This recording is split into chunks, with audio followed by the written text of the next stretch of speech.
والعاقبة للمتقين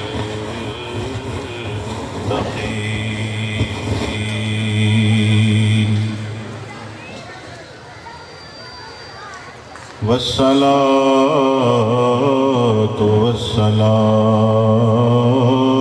على سيد الأنبياء والمرسلين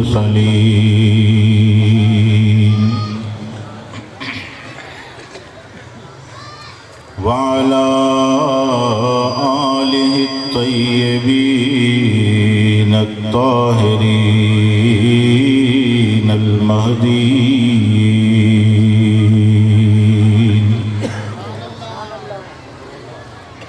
وعلى أصحابه وأولياء أمته وعلماء ملته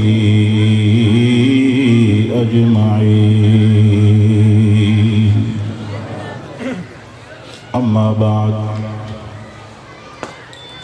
قال الله تبارك وتعالى في القرآن المجيد والفرقان الحميد والبرهان الرشيد: واعتصموا بحبل الله جميعا ولا تفرقوا.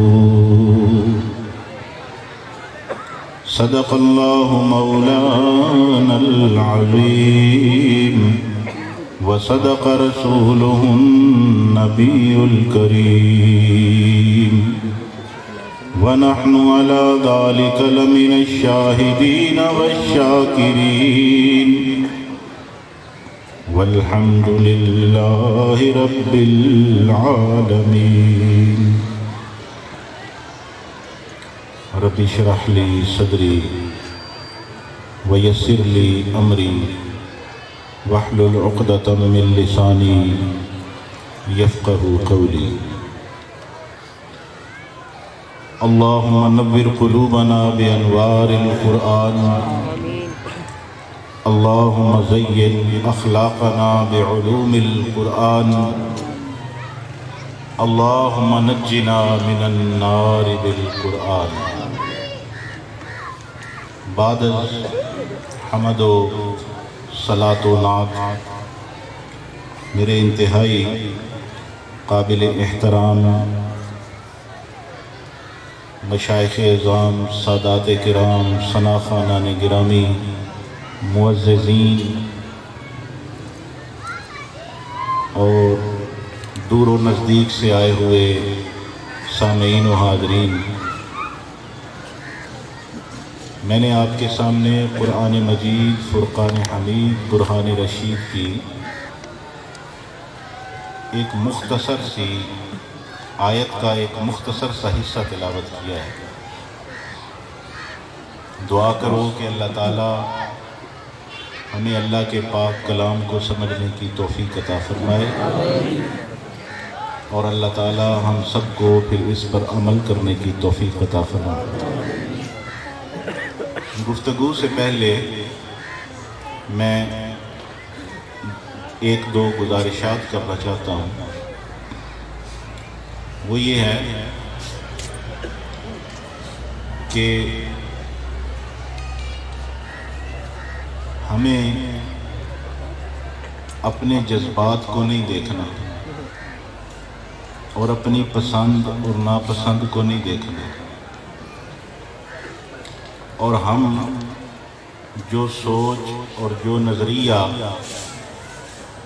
اپنائے ہوئے ہیں اسے نہیں دیکھنا، ہمیں یہ دیکھنا ہے کہ اللہ کی مرضی کیا ہے، اللہ کیا چاہتا ہے، اور اللہ تعالیٰ ہمیں کس حال میں دیکھنا چاہتا ہے، پوری امت کو کس انداز میں اللہ دیکھنا چاہتا ہے۔ ظاہر ہے جیسے اللہ دیکھنا چاہتا ہے ویسے حضور بھی دیکھنا چاہتا ہے، تو باتیں توجہ سے سننی ہیں، اور یہ باتیں ایسی ہیں جن کو جذبات کی نظر بھی نہیں کرنا۔ جذبات اچھے بھی ہوتے ہیں لیکن جب اندھا دھند ہوتے ہیں نا تو پھر اچھے نہیں ہوتے.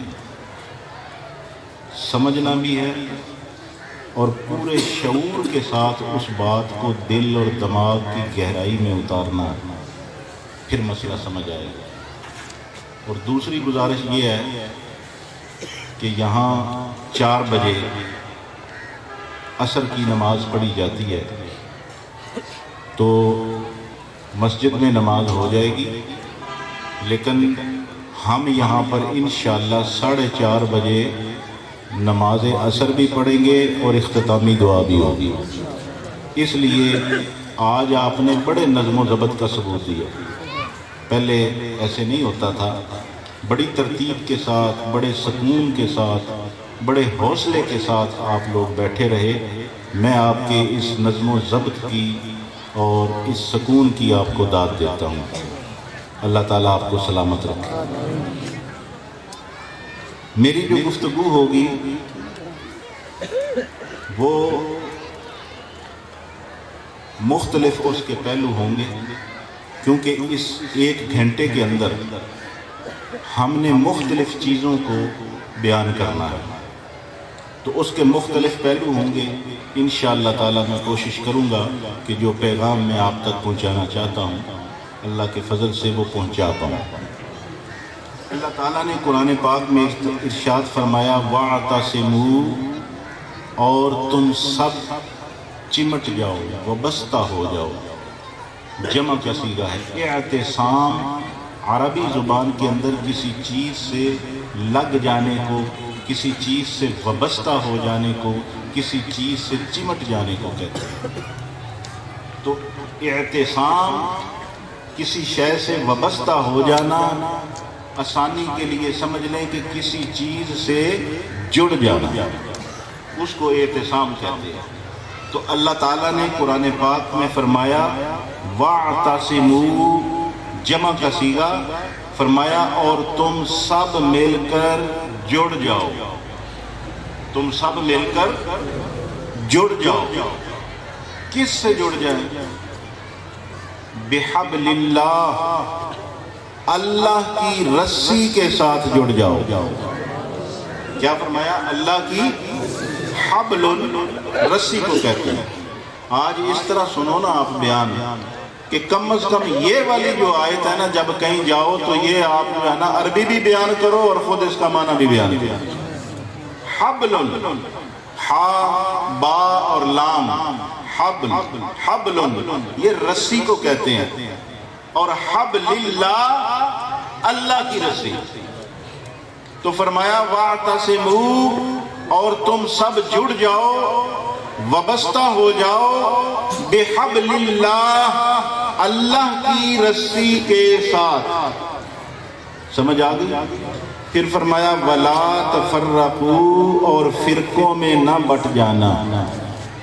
لا تفرقوا، لا کا مطلب ہے نہیں، اور فرقوا، فرقا یفرقو، اس کا مطلب ہے فرق کرنا، ٹکڑے ٹکڑے ہو جانا، علیحدہ علیحدہ ہو جانا، منتشر ہو جانا، مضطرب ہو جانا، حصے حصے ہو جانا. فرمایا لا تفرقو، تم سب نے جڑ کر رہنا ہے. جس طرح کتاب سے جڑنا ہے اسی طرح آپس میں بھی جڑنا ہے. یہ اللہ کا فرمان ہے. یہ کس کا فرمان ہے؟ اللہ کا. سورہ آل عمران کی آیت کہ آپ نے آپس میں بھی جڑ جانا. کتاب اللہ سے اعتصام، اور اس کے بعد آپس میں بھی آپ نے جڑ جانا ہے، علیحدہ نہیں ہونا. حضور ارشاد فرماتے ہیں من فارق الجماعت، من فارق الجماعت. حدیثیں اتنی ہیں، آیات اتنی ہیں، ہمیں اپنی بات کرنے کی ضرورت ہی کوئی نہیں. ہم اپنے نظریات کیوں پھیلائیں؟ ہم اللہ کی بات آگے بڑھاتے ہیں، اللہ کے رسول کی بات پھر اپنے گریبان میں جھانکتے ہیں. فرمایا من فارق الجماعت، جس نے اتحاد کو توڑا، جس نے جماعت کو نقصان پہنچایا. جماعت کہتے ہیں یونٹی کو، اتحاد کو.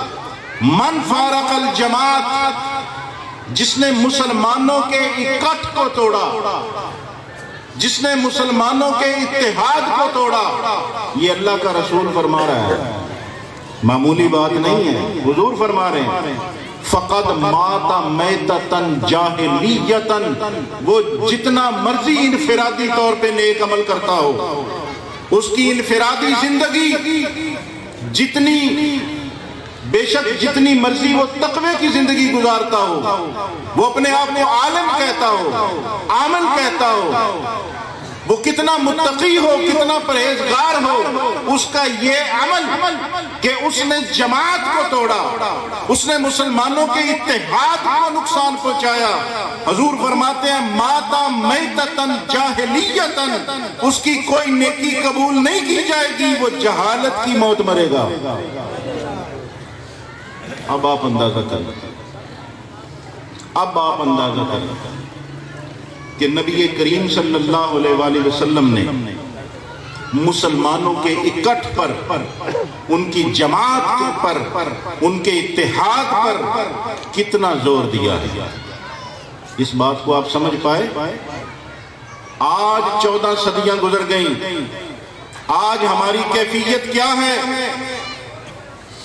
ہم امت نہیں ہیں، اس وقت کہلاتے ہیں امتی، لیکن یہ میرا جملہ یاد رکھنا، جس طرح علماء کرام آپ کو کہتے ہیں نا میرا جملہ ضائع نہ کر دینا، اسی طرح آپ اس جملے کو ضائع نہ کر دینا۔ نبی کریم صلی اللہ علیہ وآلہ وسلم نے اتنا زور مسلمانوں کے اس اتحاد پر دیا ہے، اس یونٹی پر دیا ہے۔ آج ہم امتی تو کہلاتے ہیں، ہم سب حضور کے امتی ہیں، لیکن جملہ یہ ہے کہ ہم بالفعل اس وقت امت نہیں ہیں۔ بات سمجھ آئی؟ ہم اس وقت جس پوزیشن میں ہیں، ہم بالفعل امت نہیں ہیں۔ کیوں نہیں ہیں؟ اس کا کیا سبب ہے؟ کیسے نہیں ہے؟ پہلے سمجھیں، ہماری بنیاد کلمہ شہادت ہے، لا الہ الا اللہ محمد الرسول اللہ، لا الہ الا اللہ، یہ ہماری یونٹی کی بنیاد ہے۔ محمد الرسول اللہ یہ ہمارا نظریہ ہے۔ ہماری بنیاد رنگ نہیں، نسل نہیں، جغرافیہ نہیں، خطہ نہیں، اپنے اپنے نظریات نہیں، ہماری بنیاد صرف اور صرف اس بات پر ہے کہ ہم ایک نبی محمد مصطفیٰ کے ماننے والے ہیں۔ آج مجھے بہت خوشی ہوئی کہ علماء کرام بھی علامہ اقبال کو پڑھنے لگ گئے ہیں۔ جس دن مولویاں دلوں ہو کے علامہ اقبال نو پڑھ رہا، سارا مسئلہ ہی حل ہو جانا۔ امت ہم کس طرح نہیں ہے؟ اس رنگ کو، نسل کے امتیاز کو، رنگ کے امتیاز کو، جغرافیہ کے امتیاز کو، مسلک کے امتیاز کو نبی کریم صلی اللہ علیہ وآلہ وسلم نے فرمایا تھا کہ زمانہ جہالت کی تمام رسموں کو آج میں اپنے پاؤں تلے روندتا ہوں۔ مکہ میں کھڑے ہو کر اعلان فرمایا، آج کے بعد کسی عربی کو اجمی پر، کسی اجمی کو عربی پر، کسی گورے کو کالے پر، کسی کالے کو گورے پر کوئی فوقیت نہیں ہے۔ آج کے بعد اللہ کے نزدیک وہی عزت والا ہے جو جتنا زیادہ متقی اور پرہیزگار ہے۔ ان اکرمکم عند اللہ اتقاکم، آج کے بعد تمہاری پہچان قبائل سے نہیں ہوگی۔ حضور کا انقلاب کیا تھا؟ اتر کر ہرا سے سوئے قوم آیا اور ایک نسخہ کیمیا ساتھ لایا، پلٹ دی بس ایک آن میں سب کی کایا، رہا ڈر نہ بیڑے کو موجے بلا کا، ادھر سے ادھر پھر گیا رخ ہوا کا۔ کیا انقلاب تھا حضور کا؟ وہ قبائلی عصبیتیں، وہ قبائلی برادریاں عصبیتیں جن میں 100 سال پرانی جنگیں ہوتی تھیں، اس قبائلی نظام کو لا الہ الا اللہ کی ضرب کے ساتھ حضور نے ختم کر دیا اور ان کو شیر و شکر کر دیا۔ وہ صدیوں پرانے دشمن ایک دوسرے کے بھائی بھائی بن گئے، ایک دوسرے کے غمخوار بن گئے۔ پھر قبیلے کی بنیاد پر برتری ختم ہو گئی، جغرافیہ کی بنیاد پر برتری کو ختم کر دیا، لسانی بنیادوں پر کہ یہ عربی ہے وہ اجمی ہے۔ جیسے آج ہم منتشر ہیں، سندھی، پنجابی، بلوچی، پٹھان، پشتون، یہ جب پاکستان بنایا تھا تو یہ نعرہ اس وقت یہ تھا، اس وقت تو نعرہ تھا لا الہ الا اللہ۔ یہ پنجابی عصبیت، پنجاب کی بنیاد پر، صوبے کی بنیاد پر تعصب، صوبائی بنیادوں پر تعصب، جغرافیائی بنیادوں پر تعصب، لسانی بنیادوں پر تعصب، یہ اردو سپیکنگ، یہ سندھی بولنے والا، یہ پشتو بولنے والا، یہ اردو بولنے والا، یہ سرائکی بولنے والا، یہ زبانوں کی بنیاد پر تقسیم، لسانی بنیاد پر تقسیم لا الہ الا اللہ کی نفی ہے۔ اگر لا الہ الا اللہ کا مطلب سمجھ میں آئے تو سرائکی، پنجابی، سندھی کوئی نہیں رہتا، سب محمدی بن جاتے ہیں۔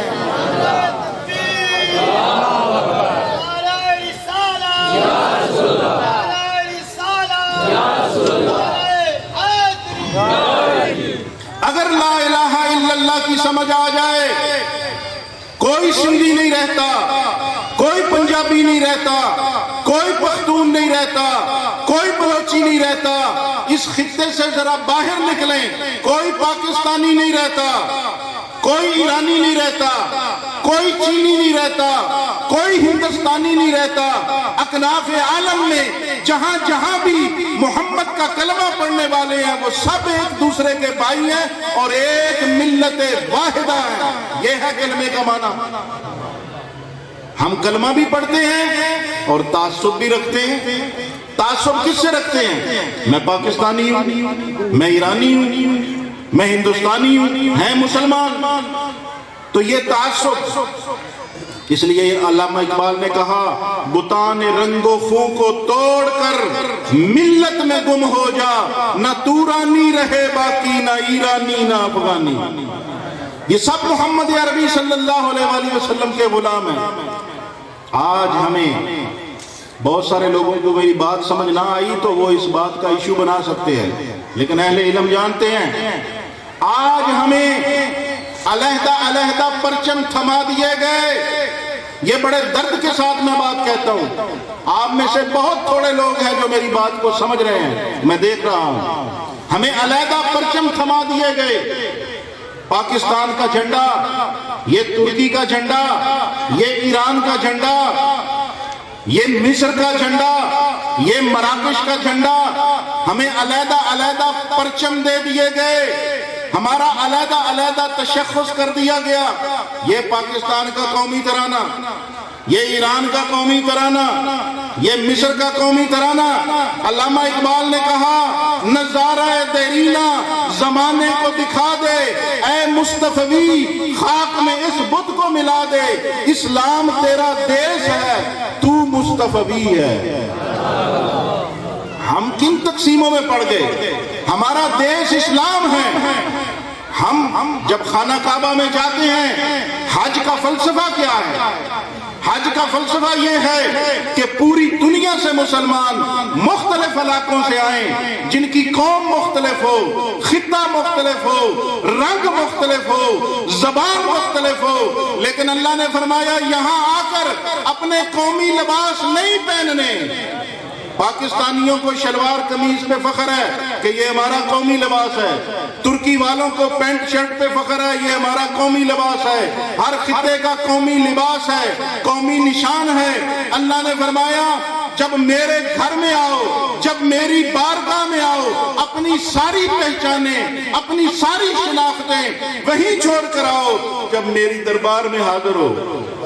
بندہ ہو، صاحب ہو، محتاج ہو، غنی ایک ہوئے، تیری سرکار میں پہنچے تو سبھی ایک ہوئے۔ فرمایا اپنے کلچر وہاں چھوڑ کے آؤ، اپنے لباس وہاں چھوڑ کے آؤ، اپنی آئیڈینٹی وہاں چھوڑ کے آؤ، اپنا تشخص وہاں چھوڑ کے آؤ۔ یہاں آنا ہے تو صرف دو پہچانیں ہیں۔ پہلی پہچان یہ ہے کہ موحد ہو، توحید پرست ہو، دوسری پہچان یہ ہے کہ محمدی ہو۔ اس لیے کہا کہ نظارہ دیرینہ زمانے کو دکھلا دے، اے مصطفی خاک میں اس بت کو ملا دے۔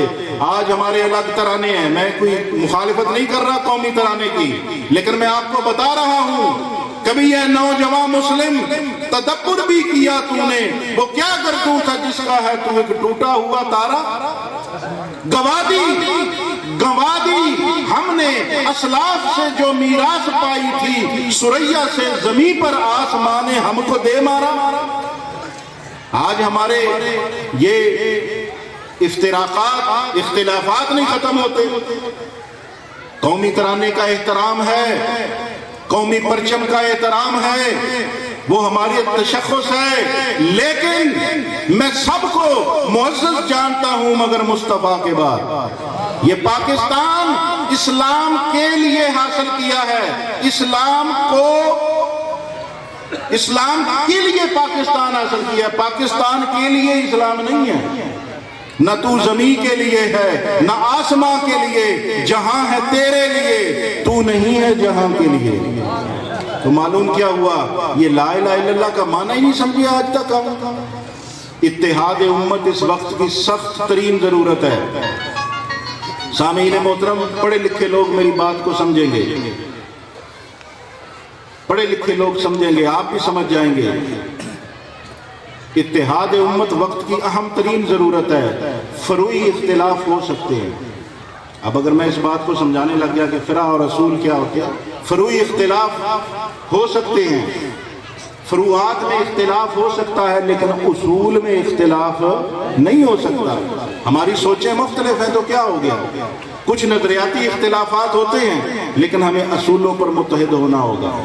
بہت سارے لوگوں کو آج یہ باتیں اچھی نہیں لگتی، میں جانتا ہوں، لیکن میں اپنے آپ سے جب پوچھتا ہوں تو میں شرمندہ ہوتا ہوں کہ کیا تقریروں میں بتاتے ہو۔ اس وقت امت کو جس چیز کی ڈیمانڈ ہے وہ اگر تم نے نہیں بتائی تو تم نے کیا خدمت کی ہے دین کی؟ اتحاد امت سب سے بڑی اور اہم ترین ضرورت ہے۔ آج میں ایک نازک ترین گفتگو کرنے والا ہوں۔ یہ تو آپ نے بات سن لی ہے، آپ آگے آ جائیں۔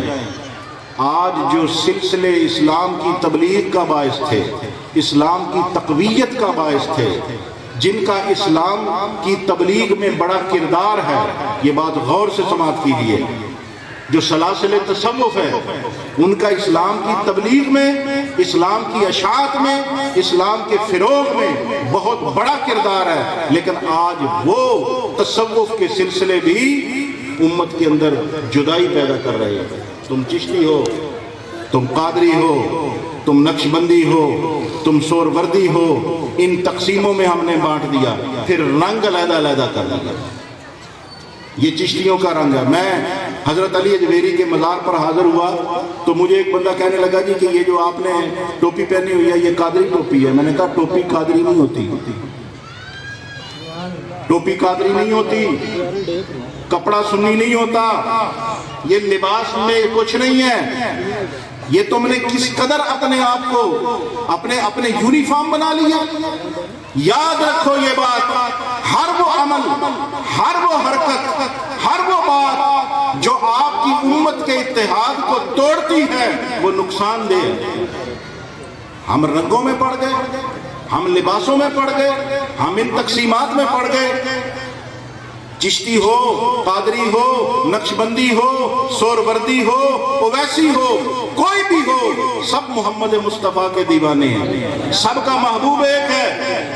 چشتیوں کا محبوب بھی وہی ہے، قادریوں کا محبوب بھی وہی ہے، نقشبندیوں کا محبوب بھی وہی ہے۔ تو جب محبوب ایک ہے تو ہم مختلف کیوں ہیں؟ جب ہمارا مدعا ایک ہے، جب ہماری منزل ایک ہے، جب ہمارا ہدف ایک ہے، تو پھر ہم مختلف کیوں ہیں؟ ہمارے اندر یہ اختلاف نہیں ہونا چاہیے۔ اب جو میں بات کر رہا تھا اسی بنیاد پر، مسلکی بنیادوں پر تفریق ہے۔ یہ تو میں نے سلاسل تصوف کی بات کی، یہ حنفی ہے، وہ مالکی ہے، یہ شافعی ہے، وہ حنبلی ہے، بھی سارے ہی حضور کے غلام ہیں۔ سب سے بڑا محدث اس امت نے پیدا کیا جس کو امام احمد بن حنبل کہتے ہیں، حضرت شیخ عبد القادر جیلانی سرکار غوث پاک، ان کا فقہی امام ہے جس کو امام احمد بن حنبل کہتے ہیں۔ آپ حنبلی تھے، آپ میں سے کوئی حنبلی ہے؟ ہم سارے حنفی ہیں۔ پاکستان میں 90% لوگ حنفی ہیں، تو یہ جو حنفی عوام ہے یہ ساری کی ساری غوث پاک کی دیوانی نہیں ہے؟ تو پھر ان چیزوں میں آپ کب تک پڑے رہیں گے؟ یہ مسلک ہے، یہ مذہب ہے، یہ دین نہیں ہے۔ مذہب راستے کو کہتے ہیں، مسلک چلنے والی جگہ کو کہتے ہیں، اور دین ہمارا نظریہ ہے۔ مختلف مذاہب مختلف مسالک رکھتے ہیں لیکن دین اسلام ہے۔ کوئی حنفی ہے اس کا دین بھی اسلام ہے، کوئی مالکی ہے اس کا دین بھی اسلام ہے۔ مشرب الگ الگ ہیں، مسلک الگ الگ ہے، لیکن دین اسلام۔ ایک نازک مرحلے پر میں آپ کو لے آیا ہوں اور یہاں حق بات کرنی چاہیے، اب حق کو چھپانا نہیں چاہیے۔ آپ نے تاریخ اسلام کا مطالعہ کیا؟ تاریخ اسلام تے دور دی گل ہے، سنیاں نو مطالعے دی عادت ہی نہیں ہے، عادت نہیں۔ ساڈے گھراں دے وچ اللہ دے فضل نال حدیث نہیں ملے نہ، بڑے دکھ سے بات کر رہے ہیں۔ بڑے جناب ہم غوث پاک کے دیوانے بھی ہوں گے، اپنے بزرگوں کے بھی دیوانے ہوں گے، اور بہت عاشق رسول بھی ہوں گے، لیکن پوچھو نا جی گھر چ صحیح مسلم ہے؟ یہ تو وابیاں دے گھر ہوئی۔ اپنے گریبانوں میں جھانکو۔ جو بندہ اپنے ٹیبل پہ کتاب رکھ لے نا، صحیح بخاری، صحیح مسلم، ابو داؤد، ترمذی، نسائی، یہ میرے محبوب آقا صلی اللہ علیہ وآلہ وسلم کی سیرت ہے، حضور کی زندگی ہے، حضور کی احادیث ہیں۔ وہ متھے تے وٹ پا کے پوچھنے لگتا ہے، بندہ لگتا ہے وہابی ہو گیا۔ وہ یار جڑا اپنے نبی دی تعلیم حاصل کرے وہ وہابی ہو گیا، تو پھر تسی کی ہو؟ خدا کا خوف کریں، نبی کریم صلی اللہ علیہ وآلہ وسلم سے جڑ جائیں، کتاب اللہ سے جڑ جائیں۔ کتنی حدیثیں ہمیں معلوم ہیں؟ احادیث کا مطالعہ کبھی ہم نے کیا؟ یہ ہمارا سب سے بڑا علمیہ ہے کہ ہم نے اپنے آپ کو ایجوکیٹ نہیں کیا، ہم نے اپنے آپ کو وقت کے تقاضوں کے مطابق اپڈیٹ نہیں کیا، ہم نے اپنے آپ کو تعلیم یافتہ نہیں کیا۔ تو تاریخ ہم نے کیا پڑھنی ہے؟ ہمیں تو حدیث ہی نہیں ہم نے پڑھی، ہم نے تو قرآن ہی ابھی نہیں پڑھا، تاریخ ہم کیا پڑھیں گے؟ یاد رکھو یہ بات، سب سے پہلے قرآن کا مطالعہ کرو، پھر حدیث کا مطالعہ کرو، کسی کی نگرانی میں، اپنے آپ مفتی نہ بن بوے، کسی کی نگرانی میں۔ اس کے بعد تاریخ اسلام کا مطالعہ کریں۔ حضور کی امت متحد تھی، کوئی علیحدہ ترانے نہیں تھے، کوئی علیحدہ پرچم نہیں تھے، حضور کی امت اکٹھی تھی، متحد تھی، یکجا تھی۔ ایک امام تھا، ایک پیشوا تھا، ایک خلیفہ تھا، ایک امیر المومنین تھا۔ مراکش کے ساحل سے لے کے سندھ تک اور کاشغر سے لے کے نیل تک پوری مسلم امت ایک یونٹ کی طرح تھی۔ الگ الگ خطے تھے لیکن ایک یونٹ کی طرح تھی۔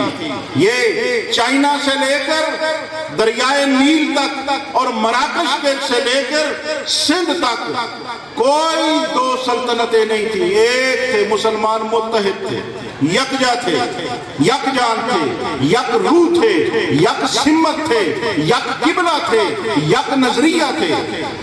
مسلمانوں کا اتحاد پارا پارا ہوا۔ تاریخ اٹھا کر دیکھیں کہ مسلمانوں کے اندر پہلی دراڑ کب پڑی، امت ٹوٹی کب، امت کا اتحاد کب ختم ہوا؟ امت دو گروہوں میں بٹ گئی، دو گروہوں میں تقسیم ہو گئی۔ جب ہم خلافت راشدہ کی بات کرتے ہیں تو حضرت علی کرم اللہ وجہہ الکریم کا مبارک دور وہ دور ہے جس دور میں ہم دیکھتے ہیں کہ امت دو حصوں میں تقسیم ہو گئی، دو حصوں میں بٹ گئی، اور آج تک وہ امت متحد نہیں ہو سکی، آج تک وہ امت اکٹھی نہیں ہو سکی، آج تک ہمیں اس بات کی سزا مل رہی ہے۔ ہم مولا علی کی منقبت تو آپ نے بہت پڑھی، کتنی منقبتیں پڑھی، لیکن علی گواہ بیٹھے یہاں سے، ہم علی گم کر بیٹھے، ہم نے علی کو گم کر دیا، ہم نے سمجھا ہی نہیں کہ محمد مصطفیٰ نے فرمایا تھا من کنت مولا ہو فہذا علی مولا، حضور نے فرمایا تھا اللہم عادر الحق ماہو حیث دارا، حضور نے فرمایا تھا الحق مع علی وعلی مع الحق، حضور نے فرمایا تھا علی کو میرے ساتھ وہ نسبت ہے جو موسیٰ کو ہارون کے ساتھ تھی۔ ہم گم کر بیٹھے، اس عظیم ہستی کو ہم گم کر بیٹھے، اور آج بہت ظلم کرتے ہیں وہ لوگ، بہت ستم کرتے ہیں وہ لوگ جو آج بعد کے ادوار کو، ملوکیت کے ادوار کو آج خلافت میں شامل کرنے کی کوشش کرتے ہیں۔ او بھائی ایک سائیڈ لینی پڑے گی، یا علی کی طرف آ جاؤ یا دوسری طرف چلے جاؤ، یہ گول مول دین کیا ہے؟ اس گول مول مخمسے سے ہمیں نکلنا پڑے گا، اس ہیجانی کیفیت سے ہمیں باہر آنا پڑے گا۔ مسلمانوں اپنی تاریخ پڑھو گے تو تمہیں آج جو کچھ تمہارے ساتھ ہو رہا ہے وہ بھی اس کے بغیر سمجھ نہیں آئے گا۔ آج جو ہمارے ساتھ ہو رہا ہے وہ بھی ہمیں تاریخ پڑھے بغیر سمجھ نہیں آ سکتا۔ تو یہ امت جو ہے منتشر ہوتی چلی گئی، منتشر در منتشر ہوتی چلی گئی، اور یہاں پر میں ایک علمی مغالطہ بھی ہے، کہیں تو علمی مغالطہ ہے اور کہیں جان بوجھ کے ایسا کیا جاتا ہے، میں اس کو دور کرنا چاہتا ہوں۔ ہو سکتا ہے بہت احباب کے لیے یہ بات بالکل مختلف ہو اور یہ بات نہیں ہو، لیکن لب خندہ سے نکل جاتی ہے فریاد بھی ساتھ۔ ذیشان صاحب یاد رکھنا، یہاں پہ بات میں نے توڑی ہے، میں اس کو دوبارہ یہاں سے آغاز کروں۔ حضور نے فرمایا نا، یہ اسی نقطے کو سمجھنے کے لیے ہے کہ بیعت کے اوپر زور دیا حضور نے۔ یہ جو دستے بیعت ہوتے ہیں نا، ہاتھ میں ہاتھ دے کر بیعت کرتے ہیں، اس پر حدیثیں موجود ہیں، صحیح مسلم کے اندر بھی، صحیح بخاری کے اندر بھی، صحاح ستہ کے اندر احادیث موجود ہے، اور قرآن پاک میں آیات بھی موجود ہے۔ اس بیعت کے اوپر جو ہم ہاتھ میں ہاتھ دے کر بیعت کرتے ہیں، اس کا یہ تصور مسخ کر کے پیش کیا جا رہا ہے۔ میں نے بڑا عرصہ اس بات کو آپ کے سامنے کھول کر نہیں بتایا، اس لیے کہ ان باتوں کو اٹھانا، ان کا تحمل کرنا، ان کو کیری کرنا ان لوگوں کے لیے مشکل ہے جو علمی ذوق نہیں رکھتے، جو تحقیقی ذوق نہیں رکھتے، جن کی ریسرچ کوئی نہیں، جو پڑھتے کوئی نہیں، جو لگے بندے دین پر جیسا سنا اس پر لگ گئے۔ یہ جتنی بھی آیتیں یہ کان کھول کر سن لیں، ریکارڈنگ بھی کر لیں، اور میرا کوئی کلپ آپ سنبھالیں نہ سنبھالیں، اس کو ضرور سنبھالیں۔ یہ جہاد ہے۔ یہ جتنی بھی آیتیں اور جتنی بھی حدیثیں جن کے اندر نبی کریم رؤوف الرحیم حضرت محمد مصطفیٰ احمد مجتبیٰ صلی اللہ علیہ وآلہ وسلم نے بیعت کی تاکید کی ہے، اور جماعت کی بات کی ہے، جمعیت کی بات کی ہے، اور بیعت کی بات کی ہے، وہ آپ کی اس پیری مریدی کے لیے نہیں ہے۔ آگے یہ سمجھ، وہ اس پیری مریدی کے لیے نہیں ہے۔ اب آپ حیران ہوں گے کہ وہ آیتیں بھی نہیں، وہ حدیثیں بھی نہیں، تو پھر یہ ہمارے بڑے جو بھی ہیں، یہ ہمیں وہ آیتیں پڑھ کر اور وہ حدیثیں بتا کر تو لوگوں کو کہتے ہیں کہ دیکھو حضور نے کہا ہے بیعت کرو، تو اس بیعت کے مصداق ہم ہیں۔ یہ حدیثیں بتا کر اور یہ آیتیں بتا کر آپ لوگوں کو کہتے ہیں کہ یہ پیری مریدی کا قرآن سے ثبوت ہے، یہ قرآن پاک کی غلط تعویل ہے، یہ نبی کریم صلی اللہ علیہ وآلہ وسلم کی احادیث کی غلط تعویل ہے۔ یہ جتنی بھی تاکیدی باتیں آئی ہیں، حدیث میں آئی یا قرآن میں آئی، کوئی بھی آیت ہے یا کوئی بھی حدیث ہے جس کے اندر اس بیعت کا تذکرہ موجود ہے۔ آج بڑے بڑے ایسے درگاہیں ہیں، بڑے بڑے ایسے آستانے ہیں جہاں پر جب شجرہ چھپتا ہے تو اس کے اوپر یہ آیت لکھی جاتی ہے۔ بندہ ان سے پوچھے، بندے خدا یہ اس تمہاری بیعت کے لیے تھی یہ آیتیں؟ کیوں غلط ترجمہ کیا جاتا ہے، کیوں غلط تعویل کی جاتی ہے؟ یہ ساری آیتیں، یہ ساری حدیثیں نظام خلافت کے لیے ہیں، نظام امامت کے لیے ہیں۔ یہ ساری آیتیں اور یہ ساری حدیثیں امیر المومنین کی بیعت کے لیے ہیں یا امام زمانہ کی بیعت کے لیے؟ یہ ان پیروں کی بیعت کے لیے نہیں ہے۔ تو یہ کتنی بڑی بات ہے کہ آج ان آیات کو اور ان احادیث کو تم اپنے اوپر چسپاں کرتے ہو جو تمہارے لیے اتری ہی نہیں۔ قرآن کو بازیچہ تعویل بنا کر چاہیں تو خود ایک تازہ شریعت کریں ایجاد۔ قرآن پاک کے اندر یہ جتنی بھی آیات اور احادیث آئی ہیں یہ وہ بیعت نہیں ہے، مگر میں یہ نہیں کہتا کہ آپ بزرگوں سے تعلق چھوڑ دیں۔ بزرگوں سے تعلق رکھنا، ان سے محبت کرنا، ان سے منسلک ہونا، یہ آپ کے ایمان کی حفاظت کے لیے ہے، آپ کو دین کی تبلیغ اور ہدایت کے لیے ہے، اور یہ ضروری ہے۔ آج آپ کا تعلق ہے اس آستانے سے تو آ کر بیٹھ کر باتیں سن رہے ہو نا، اس کا مطلب یہ نہیں کہ آپ بزرگوں سے تعلق توڑ لیں۔ میں لیکن واضح کرنا چاہتا ہوں کہ یہ آیتیں اور حدیثیں نظام مرکزیت، جب اسلام کا نظام مرکزیت قائم ہو اس کے لیے ہیں۔ میں کھول کر بات کہتا ہوں، یہ بیعت والی حدیثیں اور آیتیں جب امام مہدی زمانے میں تشریف لائیں گے، جب امام زمانہ آئے گا، یہ ساری آیتیں اس کے لیے ہیں، یہ ساری حدیثیں اس کے لیے ہیں۔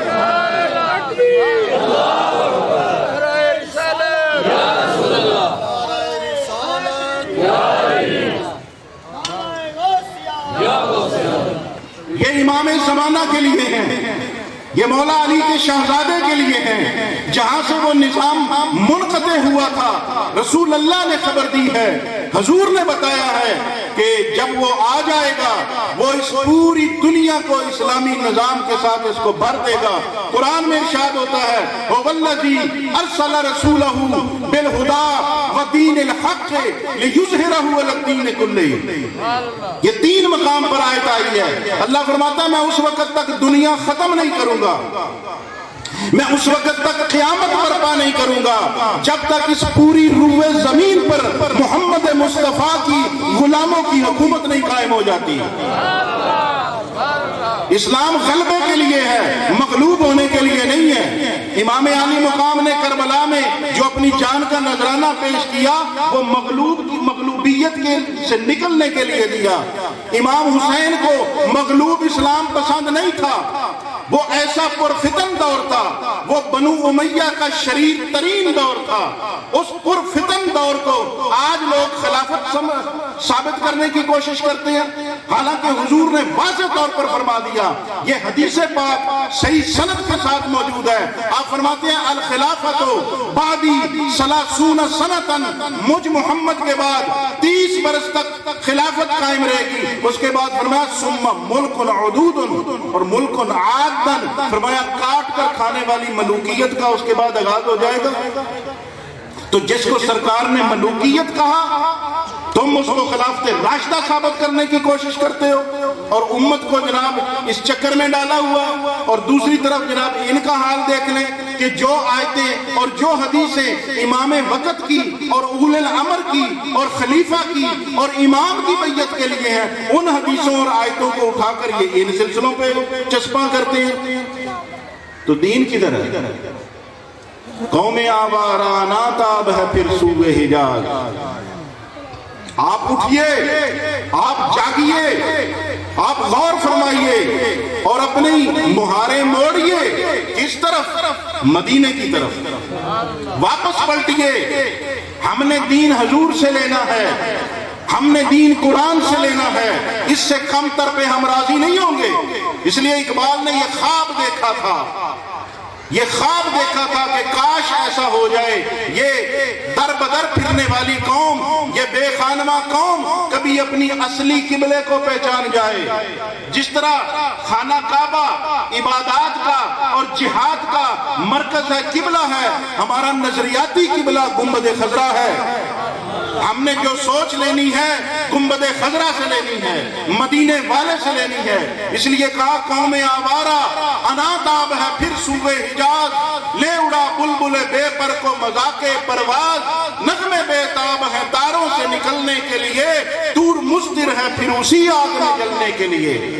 اپنی مہاریں موڑے اور مدینے والے آقا سے ہدایات لیں، وہاں سے رہنمائی لیں، وہاں سے ہدایات لیں۔ یہ سب سلسلے بہتر مگر کریکشن کر لیں۔ بزرگوں نے ایسا نہیں کیا تھا، یہ ہم بعد والوں نے ایسا کر لیا۔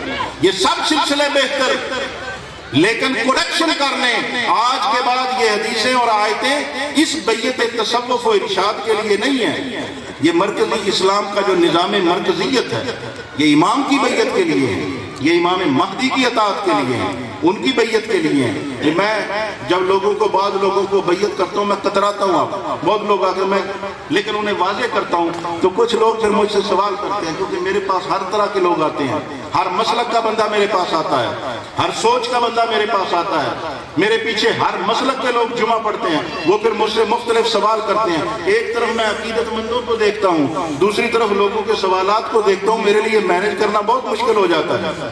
آج ہر بندہ خود ہی مفتی بنا ہوا ہے، اپنی سوچ کے تحت چلانے کی کوشش کر۔ مجھ سے پوچھتے ہیں کہ پیر صاحب آپ یہ جو بیعت کر رہے ہیں، میرے پاس ہر طرح کے لوگ آ کے وہ کہتے ہیں پیر صاحب یہ جو آپ لوگوں کو مرید کر رہے ہیں، یہ بیعت کر رہے ہیں، اس کا قرآن سے کوئی جواز پیش کریں، اس کا قرآن سے کوئی جواز پیش کریں۔ تو میں کیا پیش کروں، کیا بتاؤں؟ یہ تو کہہ سکتا ہوں کہ مجھ سے دین سیکھنے آتے ہیں، مجھ سے رہنمائی لینے کے لیے آتے ہیں، لیکن میں وہ آیتیں پڑھ کے نہیں بتا سکتا جو اکثر حضرات پڑھ کے بتاتے ہیں جی قرآن میں لکھا ہوا ہے بیعت ہونا ضروری ہے۔ وہ جس کے لیے لکھا ہے اسی کے لیے، میرے لیے نہیں ہے، نہ کسی دوسرے پیر کے لیے۔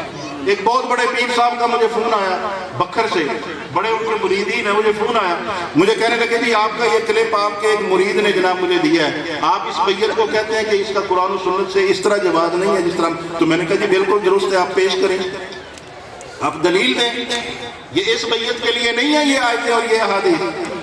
کہنے لگے جی پھر کس کے لیے ہیں؟ میں نے کہا اس مسلمانوں کا نظام جب قائم ہوگا، جب اولی الامر آئے گا، جب امام زمانہ آئے گا، یہ اس کے لیے ہیں، اس کو کریکٹ کریں۔ تو کہنے لگے جی دلیل دیں کوئی۔ میں کہا دلیل تو دے دی، اب تسلی نہیں ہوئی، تسلی نہیں ہوئی، کیونکہ لوگ تسلی تو بھی نہیں ہوئی، مجھے پتہ ہے، ہاں تسلی تو بھی نہیں ہوئی، تو انشاءاللہ انہوں نے بھی تسلی تہاڈی بھی کرا دینے ہیں، پریشان نہ ہو۔ میں نے کہا کہ نبی پاک صلی اللہ علیہ وسلم کی ان حدیثوں کو آپ بیان کرتے ہو کہ جس نے بیعت نہیں کی وہ جہالت کی موت مرا؟ ہاں جی بالکل۔ میں نے کہا بالکل یہ حضور کا فرمان ہے، جس کی گردن میں کسی کی اطاعت کا قلادہ نہیں ہے، بیعت نہیں ہے، وہ جہالت کی موت مرا۔ یہ حدیث درست ہے، یہ حدیث ٹھیک ہے۔ دوسرا ایک قول پیش کرتے ہیں جس کا کوئی پیر نہیں اس کا پیر شیطان۔ یہ حضور نے نہیں فرمایا، آج لکھ لو اس بات کو، یہ حضور نے نہیں فرمایا، یہ حضرت جنید بغدادی کا قول ہے۔ اپنی جگہ پر انہوں نے درست فرمایا، ان کا مطلب یہ تھا کہ جس کا رہبر کوئی نہیں، جس کا ہادی کوئی نہیں، جس کا استاد کوئی نہیں، جس کا پیشوا کوئی نہیں، تو پھر شیطان کا تو وہ ترن والا ہے نا۔ تو اس سینس میں، لیکن انہوں نے یہ نہیں کہا کہ یہ حضور نے فرمایا، یہ حضور نے۔ آج کل پیران دا یہ حال ہوگا کہ ساڈے کول ساڈی مسجد پیر صاحب آئے، کوئی پیر صاحب تشریف لے آئے، میں پونا گھنٹہ 1 گھنٹہ تقریر کی تھی اسی بیعت کے مسئلے پر، اور جب تقریر کر کے ختم ہوا تو انہوں نے لوگوں کو مرید کرنا شروع کر دیا۔ ایسا صورتحال ہوگی ساری، کہاں گر گئے ہم۔ میں نے کہا جی اگر آپ اس کا یہ مطلب لیتے ہیں، اس کا یہ مفہوم لیتے ہیں کہ یہ اس بیعت تصوف کے لیے ہے، میں نے کہا جی پھر صحیح مسلم کی روایت پڑھیں یا کسی عالم کو کہیں۔ آپ نہیں پڑھ سکتے تو کوئی بات نہیں، کیونکہ اکثر پیر حضرات کوئی نہیں پڑھ سکتے، تو میں نے کہا نہیں پڑھ سکتے تو کسی عالم کے پاس لے جائیں، آپ کے شہر میں بھی کوئی عالم ہوگا، اسے کہیں کہ اس حدیث کو پورا پڑھے، اس کے اندر لکھا ہوا ہے کہ جب اولی الامر کے ہاتھ پر بیعت ہو جائے اور سارے مسلمان اس پر اتفاق کر لیں، پھر دوسرا کوئی اور شخص اگر بیعت کا دعویٰ کرے اور لوگوں کو کہے کہ میری بیعت کرو، تو حضور نے فرمایا اس کی گردن کاٹ دینا۔ حضور نے کی فرمایا ہوتی؟ ہاں، گل سمجھ آئی کہ نہیں آئی؟ سمجھانی پائے گی یا سمجھ کہ میں آگے بھی بڑھنا ہے۔ حضور نے فرمایا ہوتی گردن اڑا دینا اگر کوئی دوسرا بیعت کا دعوے دار ہوئے۔ میں نے کہا جی اگر تو یہ آپ مانتے ہیں کہ یہ حدیثیں اس بیعت تصوف و ارشاد پر صادق آتی ہیں؟ یاد رکھو ایک بات کبھی نہ بھولنا، میں نے آپ کو پہلے کئی مرتبہ بتائی ہے، نبی پاک صلی اللہ علیہ وآلہ وسلم فرماتے ہیں دین میں 3 طرح سے خرابی آتی ہے۔ سانو کسی مولوی کو پوچھن دی کیڑی لوڑ ہے، سانو حضور دس گئے نے خرابی کیویں ہونی، حضور پہچان کرا گئے، ہم پہچانے نہ تو ہمارا مسئلہ ہے۔ حضور نے فرمایا 3 طرح سے دین میں خرابی آتی ہے۔ یا رسول اللہ کیسے آتی ہے؟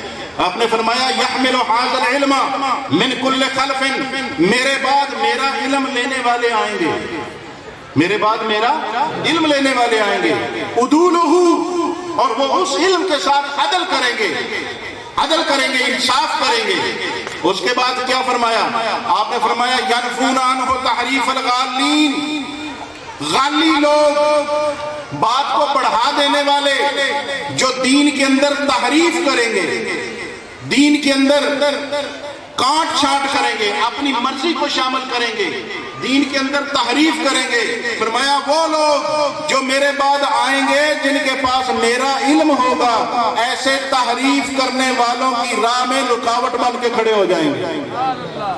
یہ آج کل سانو یہ دسیا جاتا بھی علم نہیں پڑھنا، علم نہیں حاصل کرنا، علم تے شیطان کو بھی بہت سی۔ تو اچھا مجھے یہ بتاؤ کہ پھر دین پر ہونے والے حملوں کا تدارک کیسے کرو گے؟ تمہارے نظریات کی حفاظت کون کرے گا؟ تمہارے عقائد کی حفاظت کون کرے گا؟ پھر کوئی جاہل آ کر تمہارے عقائد و نظریات کی حفاظت کرے گا؟ فرمایا وہ لوگ جو میرے بعد میرا علم حاصل کریں گے وہ تحریف کرنے والوں کی تحریف کا رد کریں گے۔ معلوم ہو گیا کہ دین کے اندر اس وقت فرق پڑتا ہے جب دین کے اندر اپنی مرضی سے تبدیلی کر دی جائے، دین کے اندر اپنی مرضی کو شامل کر دیا جائے، اس وقت دین کا نقصان ہوتا ہے۔ دوسرا آپ نے فرمایا وَتَعْوِيلَ الْجَاهِلِينَ، جاہل، نیب ملا، عام سادے، تھوڑا پڑھے لکھے لوگ، سطحی لوگ، وہ آیتیں پڑھیں گے، حدیثیں پڑھیں گے، لیکن ان کا مطلب غلط بیان کریں گے۔ دوسری بات حضور نے فرمائی وَتَعْوِيلَ الْجَاهِلِينَ، جاہل لوگ میری آیتیں تو پڑھیں گے، حدیثیں تو پڑھیں گے، لیکن جو اس کا مطلب بیان کریں گے اس کا مطلب وہ نہیں ہوگا اور سادہ عوام کو گمراہ کریں گے۔ تیسرا آپ نے فرمایا وَإِنْتَحَالَ الْمُبْتِلِينَ، اور کچھ لوگ بالکل ہی سیدھا جھوٹ جو ہوگا اس کو دین کے اندر شامل کر دیں گے۔ تو یہ 3 کام ہوں گے حضور نے فرمایا جس وجہ سے دین کا نقصان ہوگا۔ یا رسول اللہ تو پھر حفاظت کون کرے گا؟ فرمایا پھر حفاظت کے لیے بھی جاہل نہیں آئے گا، اللہ حفاظت کے لیے بھی کسی میر علی شاہ کو بھیجے گا، اللہ حفاظت کے لیے کسی عبد القادر جیلانی کو بھیجے گا، اللہ حفاظت کے لیے کسی علی حجویری کو بھیجے گا، اللہ حفاظت کے لیے کسی فرید الدین کو بھیجے گا، اللہ حفاظت کے لیے کسی مجدد الفسانی کو بھیجے گا۔ تو ان کے ذریعے سے حفاظت ہوگی، اور یہ سارے پڑھے لکھے لوگ تھے، حدیثیں پڑھانے والے لوگ تھے، علم دین سمجھانے والے لوگ تھے۔ اس سادہ عوام کو جو گمراہ کرتے ہیں راہزن، علم کے نام پر، تعلیم کے نام پر، یاد رکھو یہ شعر کو حرز جاں بنا لو، ناحق جو خدا سے کرے دور وہ تعلیم بھی فتنہ، ایسی تعلیم جو ہمیں اللہ رسول کے قریب کرنے کی بجائے اس سے دور کر دے، خدا سے جو کرے دور وہ تعلیم بھی فتنہ، ناحق کے لیے اگر اٹھے تو شمشیر بھی فتنہ، شمشیر تو کیا ہے، نعرہ تکبیر بھی فتنہ، یہ بھی فتنہ ہے۔ اللہ کا نام لے کر لوگوں کو، اللہ کا نام لے کر حضرت علی کرم اللہ وجہ الکریم کی اطاعت سے نکال دیا۔ نعرہ کیا لگایا؟ گستاخان اہل بیت، اول الامر کے منحرف، مولا علی کی بیعت کے انکاری۔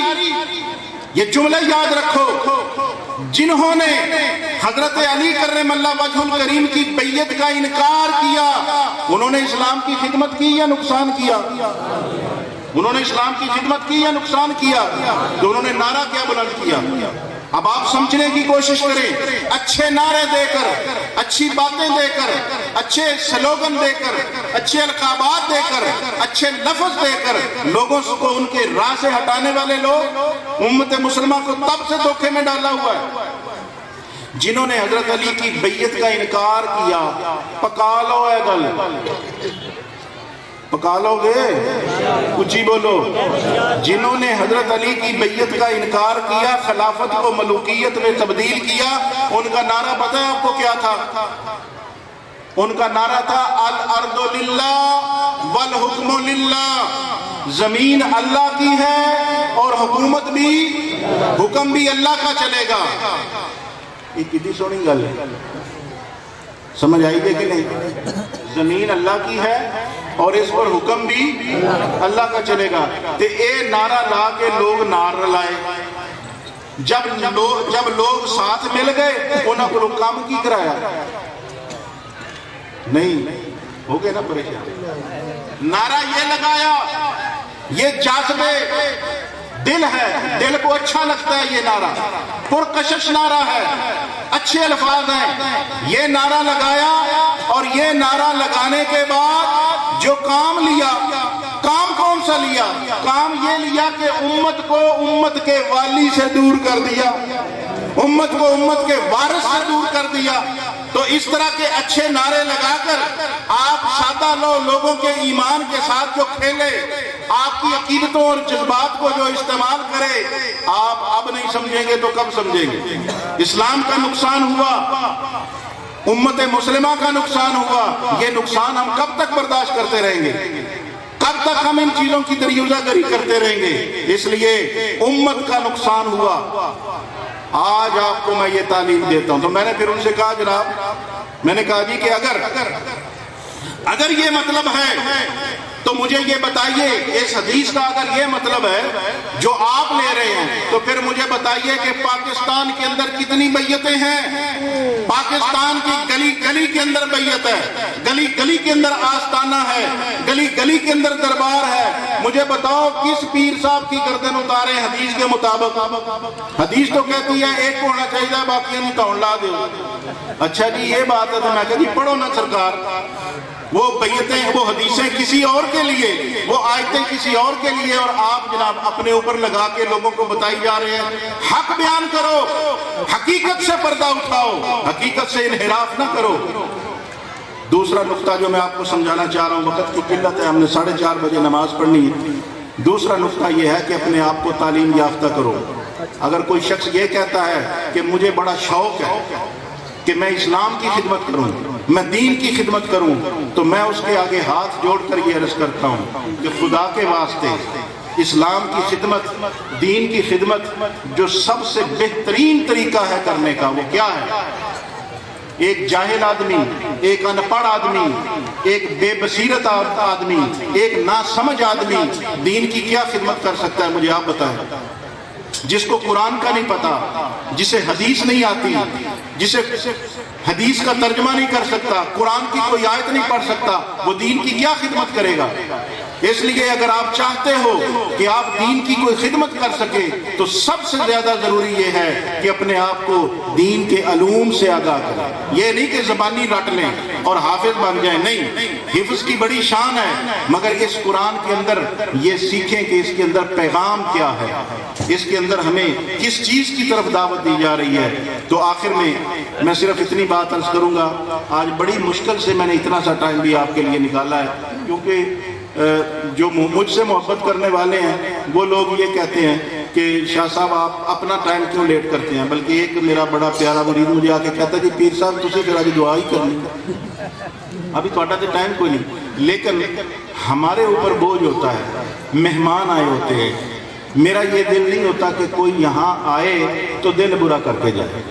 اس کے باوجود بڑے نعت خان رہ گئے اور ایک دو علماء کرام بھی رہ گئے۔ جو نعت خان حضرات رہ گئے ہیں میں ان سے معذرت چاہتا ہوں، اور میں گزارش بھی کرتا ہوں کہ وہ تھوڑا سا ٹائم پہ آ جایا کریں تاکہ وقت ان کو بھی مل جائے اور ہمارا وقت بھی جو ہے وہ کم نہ ہو۔ ایک علامہ صاحب بالکل یہ آخر میں جنہوں نے خطاب کیا بالکل نئے آئے، تو میں نے یہ سوچا کہ 10 منٹ چلیں ان کو بھی دے دیں، تو یہ میرا پیغام آپ پہنچ گیا۔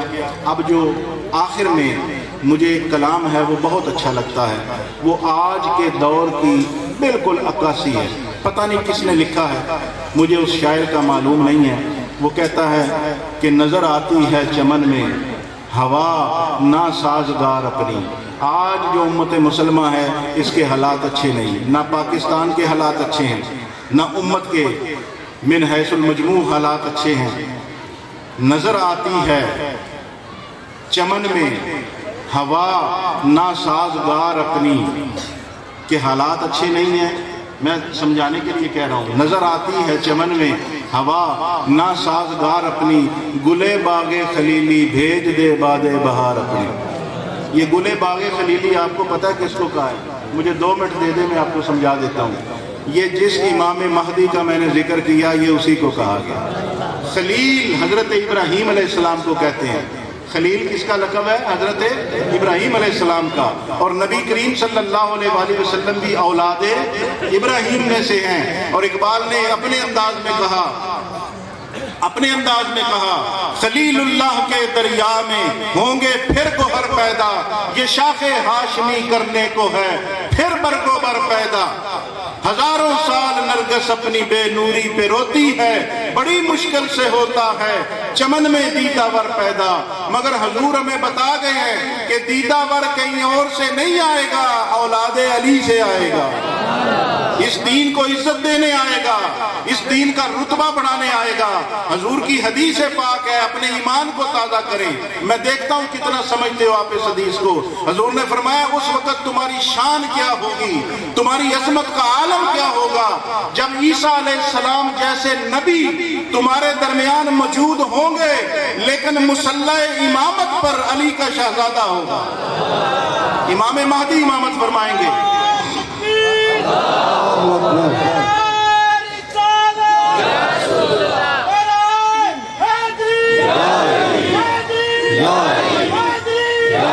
وہ پاکستان کا امام نہیں ہوگا، وہ ہندوستان کا امام نہیں ہوگا، وہ ایران کا امام نہیں ہوگا، وہ حضور کی ساری امت کا امام ہوگا۔ اور حضور نے خبر دی ہے، قرآن میں 3 جگہ پر آیتیں آئی ہیں، حضور نے خبر دی ہے کہ جب وہ آئے گا پوری دنیا پر اسلام کا غلبہ ہوگا۔ تو کسی شاعر نے پھر اسی لیے لکھا ہے نا کہ گلے باغ خلیلی، او خلیل اللہ کے باغ کے پھول تو کب کھلے گا، تو کب اس چمن میں پیدا ہوگا، آ جانا تیرے انتظار کو بیٹھے ہیں۔ تو کہا گلے باغ خلیلی بھیج دے باد بہار اپنی، اٹھ اے امت کے والی۔ امت کا والی کون ہے؟ جس کے سپرد امت کر کے گئے حضور، اہل بیت کے سپرد کر کے گئے۔ فرمایا میں تم میں 2 چیزیں چھوڑ کے جا رہا ہوں، اولہما کتاب اللہ، پہلی چیز اللہ کی کتاب ہے، ما ان تمسکتم بہی لن تضلوا بعدی، اس کتاب کے ساتھ اگر جڑے رہو گے میں محمد گارنٹی دیتا ہوں میرے بعد کبھی بھی گمراہ نہیں ہوگے۔ یا رسول اللہ کتاب دے دی؟ فرمایا صرف کتاب نہیں دی، وارث بھی دے دیے۔ فرمایا وَإِتْرَتِي اہل بیتی، اور دوسری مضبوط ترین شے میری عطرت اور میری اہل بیت ہے۔ یا تو قرآن کے دامن میں پناہ ملے گی یا حضور کی آل کے دامن میں پناہ ملے گی، اور کہیں جائے پناہ نہیں ہے۔ حضور بتا گئے تو کہا گلے باغ خلیلی بھیج دے باد بہار اپنی، اور اٹھ اے امت کے والی، کفر دھمکاتا ہے مسلم کو، علی کو بھیج دے، آ جائیں لے کر ذوالفقار اپنی۔ اللہ تبارک و تعالی عمل کی توفیق عطا فرمائے۔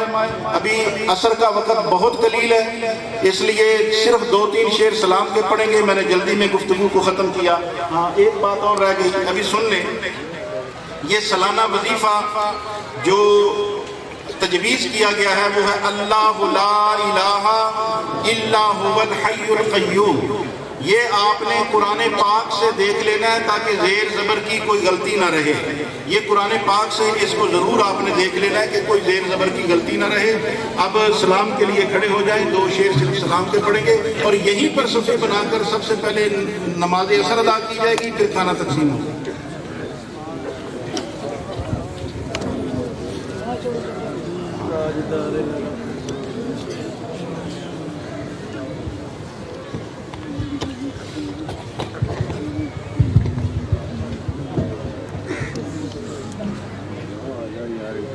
تاجدار عرب پہ ہوں عرب و سلام،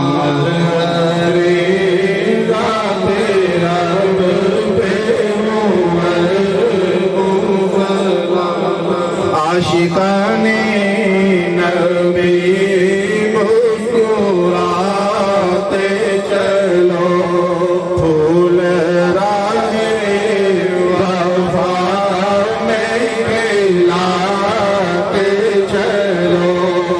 اپنے عشقوں سے راہ سجا کے چلو، اپنے عشقوں سے راہ سجا کے چلو، بزمِ عالم میں یہ گیت گاتے چلو، تاجدار عرب پہ ہو عرب و سلام، مظہر ذات رب پہ ہو عرب و سلام، وجد میں آ گئے روح خیر النساء، باغ خیر النساء کا مہکنے لگا، دل حسین و حسن کا مچلنے لگا، دل حسین و حسن کا مچلنے لگا، سارے نبیوں نے جب جھوم کر یہ کہا، تاجدار عرب پہ ہو عرب و سلام، مظہر ذات رب پہ ہو عرب و سلام، مصطفیٰ کے مہکتے چمن پر درود، مرتضیٰ پر حسین و حسن پر درود، فاطمہ زینب بطل پر درود، فاطمہ زینب بطل پر درود، صورتوں سے رہتے پنجتن پر درود، تاجدار عرب پہ ہو عرب و سلام، مظہر ذات رب پہ ہو عرب و سلام، یا الہی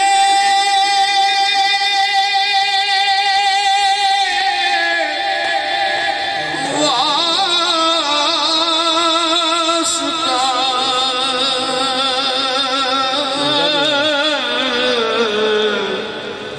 آمین